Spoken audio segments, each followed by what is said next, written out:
नमस्कार बच्चों, Ashoka the exam गुरु पर आप सबका बहुत बहुत स्वागत है।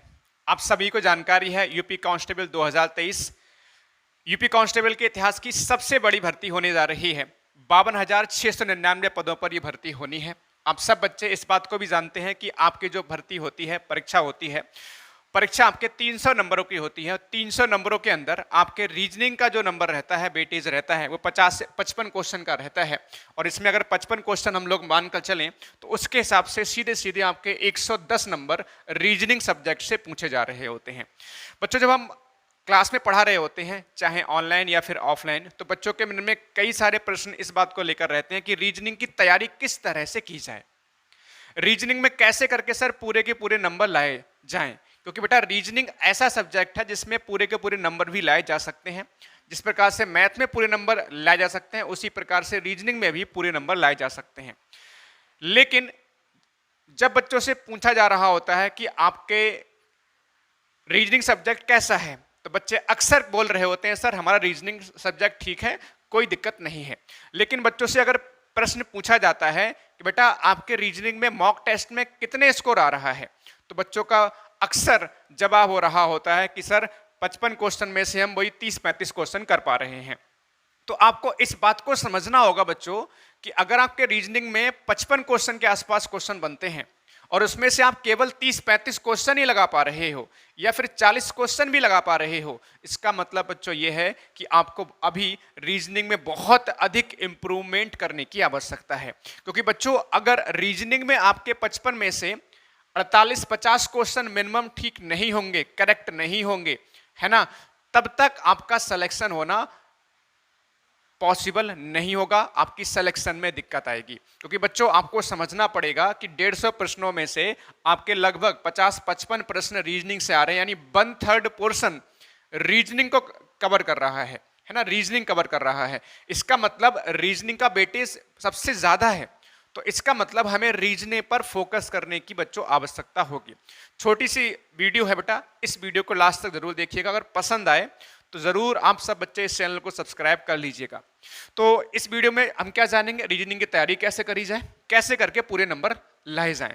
100% एक सटीक रणनीति होगी। मैं आपसे बस इतना कहना चाहूंगा बच्चों कि आप इस रणनीति को केवल 7 दिन फॉलो करके देखिएगा। एक सप्ताह मेरे हिसाब से रीजनिंग के साथ में चल के देखिएगा, आपको बेहतरीन तरीके से इंप्रूवमेंट दिखाई देगा। आप खुद ब खुद आगे लगेगा कि हाँ सर ने बिल्कुल हमें सही बातें बताई हैं। और ये सब बातें मैं आपके साथ में वो बातें शेयर कर रहा हूं बच्चों जो हमने बच्चों के सिलेक्शन दिए हैं पिछली दोनों ही भर्तियों में। और उन बच्चों से जो हम पूछते रहते हैं कि आपने रीजनिंग कैसे पढ़ रहे हो, किस तरह से तैयारी करी है, तो वो सारा फीडबैक मैं आपके साथ में शेयर करूंगा। ठीक है, तो ये आपके मन से सबसे पहले भ्रांति निकालिए कि रीजनिंग में पूरे नंबर नहीं आ सकते हैं, आ सकते हैं। दूसरी बात, आप ये मत सोचिए कि आपके 30-35 क्वेश्चन कर पाए तो आपको रीजनिंग आ गई, ये बात मन से निकाल दीजिए, क्योंकि अभी आपको इंप्रूवमेंट करने की आवश्यकता है। तो रीजनिंग की तैयारी कैसे करें, सबसे पहले आपको इस बात को समझना होगा, जब हम कोई भी काम करते हैं बच्चों, है ना, तो उसका एक मैप तैयार करते हैं, है ना, मैप तैयार करते हैं उसका कि हाँ इस तरह से हमें ये काम करना है। लेकिन बच्चों जब हम स्टडी कर रहे होते हैं, तैयारी कर रहे होते हैं, तो वहां पर ये बातें हम कई बार नहीं सोच रहे होते हैं। और हमारा जो एक तरह से मैप देखा जाए तो सबसे पहले सिलेबस और पैटर्न ये एक तरह से मैप है ना, ये आपका एक स्टार्टिंग का पोर्शन है जो हमें समझना बहुत जरूरी होता है। समझ रहे बच्चों, तो हम रीजनिंग की बात करें तो रीजनिंग में बच्चों सबसे पहले हमें ये समझना होगा कि सिलेबस सबको पता होना जरूरी है। अगर आपको सिलेबस ही पता नहीं होगा तो क्या रीजनिंग को आप आगे पढ़ पाओगे। बच्चों से अक्सर हम बात कर रहे होते हैं, सिलेबस में टॉपिक पूछ रहे होते हैं रीजनिंग में, बच्चों को टॉपिक के नाम ही पता नहीं हो रहे होते हैं। तो बेटा सबसे पहले आप रीजनिंग के या कोई भी सब्जेक्ट है उसके सभी के सभी टॉपिक जो सिलेबस में आ रहे हैं, वो एक एक टॉपिक का आपको नाम पता होना बहुत जरूरी है। ये स्टार्टिंग का फेज है। अगर यही नहीं पता कि टॉपिक कौन सा, तो आप पढ़ाई कैसे कर रहे होगे, है ना। तो सबसे पहले आप सिलेबस, हर एक टॉपिक का नाम आपको पता होना चाहिए। दूसरी बात बच्चों, आप जो प्रीवियस ईयर सिलेबस के साथ में दूसरी बात, सबसे इंपॉर्टेंट बात, कि जो आपके प्रीवियस ईयर पेपर हैं,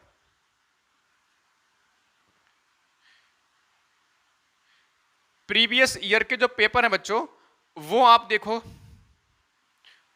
और उनमें रीजनिंग के किस तरह से कहाँ से कितने प्रश्न पूछे जा रहे हैं किस टॉपिक से, वो आप थोड़ा सा उसको स्टडी करो। फिर आप देखिएगा आपको ओवरऑल एक मैप तैयार होगा कि हाँ इतने टॉपिक हैं और यहाँ से इतने प्रश्न आपके एग्जाम में बनते हैं। ठीक, अब दूसरा सब जो स्टेप होगा बच्चों, ये पहला स्टेप हो गया सिलेबस और पैटर्न समझना क्वेश्चंस का। दूसरा जो सबसे बड़ा स्टेप होगा बच्चों, फिर आप हर टॉपिक को, अब आप तैयारी अगर आप स्टार्ट कर रहे हैं, जो बच्चा पहली बार तैयारी करना शुरू कर रहा है, तो इसके बाद जो स्टेप होगा आप जो है सिलेबस को कंप्लीट करो, है ना। यानी हर टॉपिक को, यानी प्रत्येक टॉपिक को, एक एक टॉपिक को कवर करिए, प्रत्येक टॉपिक को कंप्लीट करिए, प्रत्येक टॉपिक को बच्चों आपको सबको कंप्लीट करना है। याद रहे बच्चों, अगर आपको पूरा का पूरा स्कोर करना है तो आपको इस बात को समझना होगा कि आपके पूरे के पूरे टॉपिक, हर एक टॉपिक आपको आना चाहिए। तो आप क्या करेंगे, बहुत जल्दी से आप जो है हर एक टॉपिक को समझते हुए करना। जल्दी से मतलब ये नहीं है बच्चों कि आपने बस ओरली फॉर्मेलिटी करनी है, आपको हर टॉपिक को शानदार ढंग से समझते हुए कवर करना है। लगभग आपका 60% सिलेबस कवर हो जाए तो इसके बाद बच्चों आप क्या करेंगे, आप रीजनिंग के मॉक टेस्ट भी लगाना शुरू करिए। ठीक है, साथ में मॉक टेस्ट भी आप लगाना शुरू करिए, जिससे क्या होगा आपको पता चलेगा कि आपकी तैयारी कितनी हुई है और अभी आपको जो पिछली तैयारी वहां पर कितना इंप्रूवमेंट की आवश्यकता है। ये अपने आप में बहुत बड़ी चीज है। आज की डेट में बच्चों अगर आप मॉक टेस्ट नहीं लगाएंगे तो आप अपना सिलेक्शन भूल जाइए। ऐसा कोई बच्चा नहीं जिसका सिलेक्शन हुआ होगा उसने मॉक टेस्ट ना लगाए हो, यानी प्रैक्टिस सेट ना लगाए हो। आप उससे पूछ के देखिएगा, उसने टेस्ट जरूर लगाए होंगे। और आज कल जो बच्चे जो तैयारी कर रहे होते हैं उनसे कहा जाए बेटा आप टेस्ट लगा लीजिए, तो बच्चे कहते हैं सर हमारा सिलेबस ही पूरा ना हुआ होता है। अगर हम उनसे आज पूछ रहे होते हैं बेटा सिलेबस आपका पूरा नहीं हुआ है, चलिए ठीक है आप सिलेबस पढ़ना स्टार्ट कीजिए, आप उनसे 1 महीने बाद भी पूछ रहे होते हो तब भी आप बच्चे बोल रहा होता है हमारा सिलेबस ही पूरा ना हुआ है। 2 महीने बाद भी आप उस बच्चे से पूछ रहे होते हैं तब भी बच्चा बोल रहा सिलेबस ही पूरा ना हुआ है। भाई सिलेबस तो पूरा करना ही पड़ेगा, आपको पढ़ना पड़ेगा, आपको मॉक टेस्ट लगाने पड़ेंगे, आपका सिलेक्शन तभी होगा। आप उस बच्चे से पूछ के देखिए जिसका सिलेक्शन हुआ है, आप उससे एक बार पूछ के तो देखिए कि उसने वास्तव में ये सब किया है या नहीं किया है। वो हर एक बच्चा बोलेगा हमें सिलेबस हमने किया है, सिलेबस के टॉपिक भी उसको पता होंगे, उससे पूछ के देखना सिलेबस के टॉपिक के नाम आपको पता थे, हम कहेगा हाँ सर पता थे मेरे को, है ना। क्या बच्चे से पूछना क्या आपने हर एक टॉपिक को कवर किया था, बच्चा बोलेगा, पूछ के देखो बेटा आपके आसपास कोई बच्चा हो, बच्चा बोलेगा सिलेबस हमने कवर किया है, हमने हर एक टॉपिक को किया है और एक बार नहीं बार बार किया है। उससे पूछना क्या आपने रीजनिंग के सेट लगाए थे, है ना, बच्चा बोलेगा रीजनिंग के सेट लगाए थे। पूछ के देखो, आप इधर उधर भटक रहे होते हैं, आज आप किसी दूसरे बच्चे से पूछ रहे होते हैं, कल तीसरे से पूछ रहे हैं, कल चौथे से पूछ रहे होते हो, ऐसी आज आप एक टीचर से पूछ रहे होते, कल दूसरे टीचर से पूछ रहे होते हो, परसों तीसरे टीचर से पूछ रहे होते हो कि सर तैयारी कैसे करें। भाई आप तैयारी कैसे करें यही पूछते रहेंगे या फिर तैयारी करना स्टार्ट भी करेंगे। ठीक, इस बात को समझिए, आप अपने ऊपर इस फोकस करिए बेटा कि आप पढ़ ही नहीं रहे हैं तो क्या आपका स्कोर बनेगा, क्या आपका सिलेक्शन होगा, नहीं होगा। आप पढ़ना ही नहीं चाह रहे हैं तो आप पढ़ना स्टार्ट करिए, आपके लिए बेहतरीन मौका मिला है, इतनी शानदार इतनी बड़ी भर्ती देखने को मिल रही है, इससे बढ़िया आपके पास मौका नहीं मिल सकता भविष्य सुधारने का, देश की सेवा करने का, इससे बेहतरीन मौका नहीं मिल सकता आपके पास। आपके सपने, आपके माँ बाप के सपने, है ना, सारी चीजें कहीं ना कहीं इन भर्तियों से जुड़ी होती हैं और एक बेहतरीन मौका है आप सबके पास आगे बढ़ने का। तो क्या इतनी बात समझ आ रही? तो ये बेटा सबसे बड़ा स्टेप होगा आपका, इनमें प्रत्येक टॉपिक को कवर करिए और आप जो है मॉक टेस्ट लगाना स्टार्ट करिए। देखो पढ़ने के आपके 2-3 तरीके हो सकते हैं। एक तरीका ये कि आप जो है कोई बुक उठाइए और अपने हिसाब से केवल बुक से पढ़ना स्टार्ट करिए। मैं कभी आपको नहीं कहूँगा कि आप केवल बुक से पढ़ना स्टार्ट करिए, कारण क्या है इस बात को समझ लीजिए। बच्चों अगर आप बुक पढ़ रहे होते हो और खुद पढ़ रहे होते हो तो उसमें एक समस्या का सामना आपको करना पड़ेगा। जब आप केवल बुक से तैयारी कर रहे हो, ध्यान सुनना बच्चों, या तो आप केवल बुक से तैयारी करो या फिर बच्चों आप ऑफलाइन कोचिंग ले लीजिए या फिर बच्चों आप ऑनलाइन कोचिंग ले लीजिए। तो आपको इतनी बात समझनी पड़ेगी, केवल अगर आप बुक से पढ़ना स्टार्ट करते हो तो इसमें कई सारी बातें आपको देखने को मिलती जो आपको समझ ही नहीं आ रही होती हैं, यानी कहीं ना कहीं फिर भी आपको किसी ना किसी टीचर की हेल्प लेने की आवश्यकता पड़ेगी। तो बेहतर है कि आप या तो ऑफलाइन किसी टीचर से हेल्प लीजिए या फिर ऑनलाइन किसी टीचर से हेल्प लीजिए और उसको एक बार अच्छे से सिलेबस कवर कर लीजिए। सिलेबस करने के एक बार कवर कर लेंगे फिर आप किसी भी बुक के साथ में आसानी से जा सकते हैं। हालांकि बुक को साथ में लगाते हुए चलना है, ऐसा नहीं कि आपने एक टॉपिक कवर पढ़ लिया, आपने नोट्स बना लिए, फिर उसके बाद किताब से क्वेश्चन नहीं लगाए। बेहतर ये होगा कि आप जितना भी टॉपिक कवर कर रहे हैं वो साथ साथ में आप बुक से भी क्वेश्चन लगाते हुए चलें। ठीक है, बुक कौन सी ले सकते हैं उसके बारे में आपको थोड़ा सा बताऊंगा जरूर, मैं अभी थोड़ा वेट करिएगा।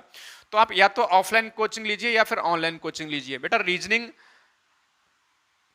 हमें जब तक पूरा स्कोर नहीं होगा तब तक आपका सिलेक्शन के चांस कम नजर आएंगे, इसलिए रीजनिंग में अगर अच्छा स्कोर करना है तो कहीं ना कहीं हमें टीचर्स की थोड़ी बहुत हेल्प लेनी पड़ेगी। ऑफलाइन कोचिंग कर सकते हैं, फिर ऑनलाइन कोचिंग भी आजकल अवेलेबल है और ऑफलाइन भी कोचिंग आपके पास अवेलेबल है, आसपास मिल जाया करती हैं। और आपके इलाके में आसपास कौन सी कोचिंग बेस्ट है आप उसके बारे में अच्छे सर्च कर सकते हैं, फिर ज्वाइन कर सकते हैं। ठीक है, तो ये आपके पास दोनों ही माध्यम है। हमेशा ध्यान रखो आपका, ये बच्चे बोलते हैं कई बार सर ऑनलाइन पढ़ाई नहीं हो पाती, कुछ बच्चे कहते हैं सर ऑफलाइन से बढ़िया हमें ऑनलाइन लगता है। बेटा ये सब बहाने हैं एक तरह से देखा जाए। अगर आपके अंदर पढ़ने की ललक है, आपका सिलेक्शन लेना है, तो ये सब बहाने छोड़ दीजिए। आपके पास जो भी साधन उपलब्ध है उसी साधन का आप इस्तेमाल कीजिए, चाहे बुक हो चाहे ऑफलाइन फिर या फिर ऑनलाइन, आपके पास जो भी साधन है। ठीक है, चलिए ऑनलाइन कोचिंग अभी स्टार्ट हो गई है।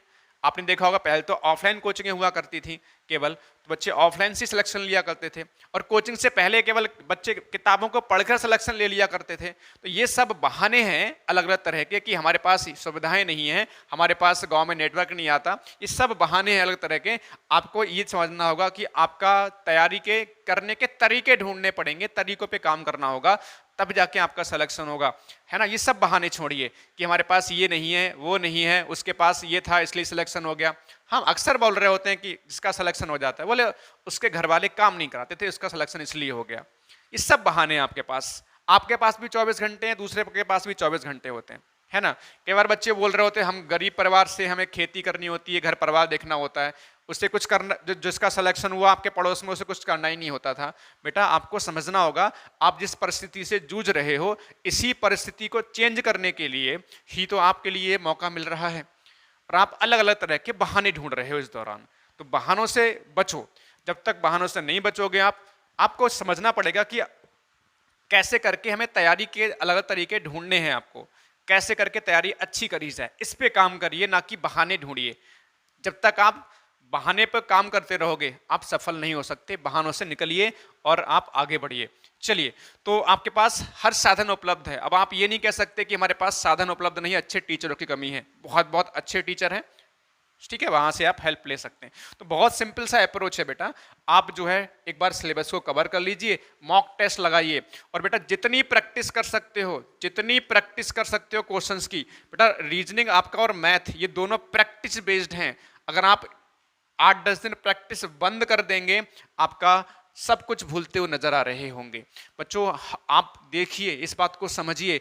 आपके रीजनिंग में हम लोग स्कोर हम समझ रहे हो तो रीजनिंग बहुत आसान है, हाँ बिल्कुल आसान है, लेकिन बेटा इस बात को भी समझना होगा कि रीजनिंग में आपको टाइम अगर बचाना है तो प्रैक्टिस करनी होगी। कंसेप्ट अगर नहीं भूलना चाहते हो प्रैक्टिस करो, है ना। पूरे नंबर लाना चाहते हो प्रैक्टिस करो, डेली प्रैक्टिस करनी है। अब बच्चा पढ़ता ही नहीं है, बच्चा चाहता ही नहीं है। मैं बताऊंगा आपको सिंपल सा, आप अगर बच्चों से प्रश्न पूछ रहे होते हो तो वो कह रहे हैं सर हम रीजनिंग पढ़ते ही नहीं है घर पे। घर पे 2-4% ही बच्चे रीजनिंग पढ़ रहे होते हैं और उन्हीं का सिलेक्शन हो रहा होता है।